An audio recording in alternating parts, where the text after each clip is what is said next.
Негово величество, нашият любим крал, ще покаже новите си вълшебни дрехи. Само тези, които са умни и достойни поданици на краля, ще могат да видят прекрасните му дрехи. А онези, които са глупави и недостойни, няма да видят нищо. Обявление! Обявление! Обявление!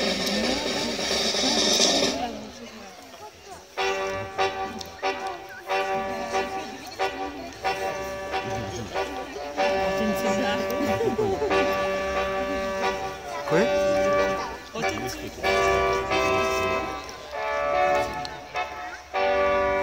Така.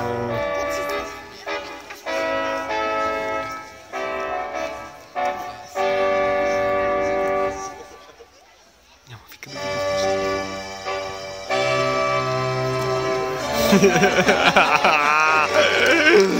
жестоко!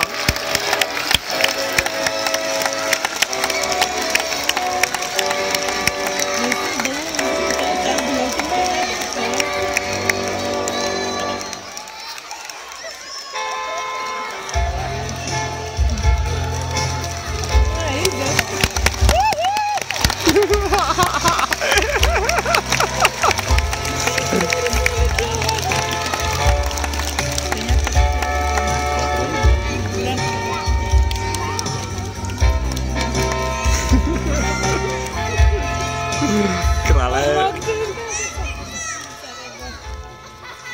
Колко са красиви новите дрехи на краля! Това прекрасна мантия! Да, чудесно! Чудесно! И вижте само как хубаво му стоят. Да. Няма спор. Браво! Браво, ваше величество! Чудесно! Чудесен! Браво! Чудесен сте, ваше величество! Чудесен! Погледнете само какви шарки. Браво! Да, погледнете. Чудесен! А сега какво да правя? Влезте при народа, ваше величество! Народа ви очаква! Идвам, народе мой!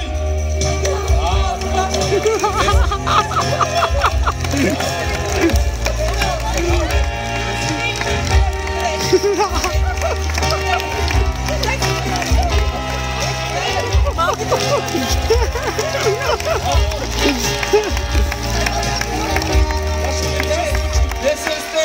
Гледайте! Кралят е гол! Кралят е съвсем гол! Какво беше това? Просто някакво дете, ваше величество! Добре! Гол! Викайте всички! Кралят е гол! Кралят е гол! Кралят е гол! Кралят е гол! Не!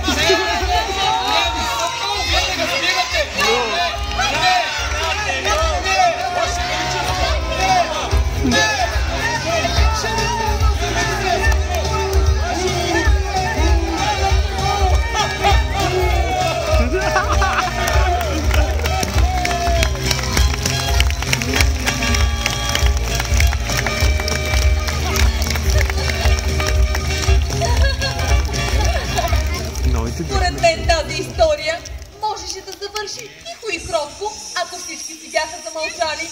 Нямаше какво да я разтребяваме на целия свят. Светът познава достатъчно суетни хора, но суетата и глупостта, те не стоят на едно място. Те имат нужда от изява. И това ли беше? Приказка за един заблуден мъж. Натъжих се. Заблуден мъж с много власт. Това е опасно, а не тъжно. Натъжих се, че е толкова трудно да казваме истината. Разбрахме се предварително. Никакъв хленч. Да бъдем реалисти. Светът е такъв, какъвто е. Дайте сика.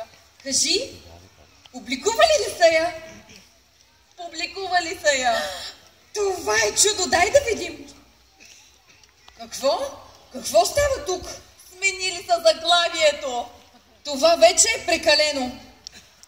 Шоу "Краля ходи гол". Как може да го кажат така? Погледнете го от добрата му страна. И коя му е добрата страна? Хората продължават да четат приказки и днес, независимо от заглавията. Да, и това е истинско чудо. Наричам го вълшебство. Вълшебството на приказките. Ако искате децата ви да бъдат умни, четете им приказки. Ако искате децата ви да бъдат още по-умни, четете им още повече приказки!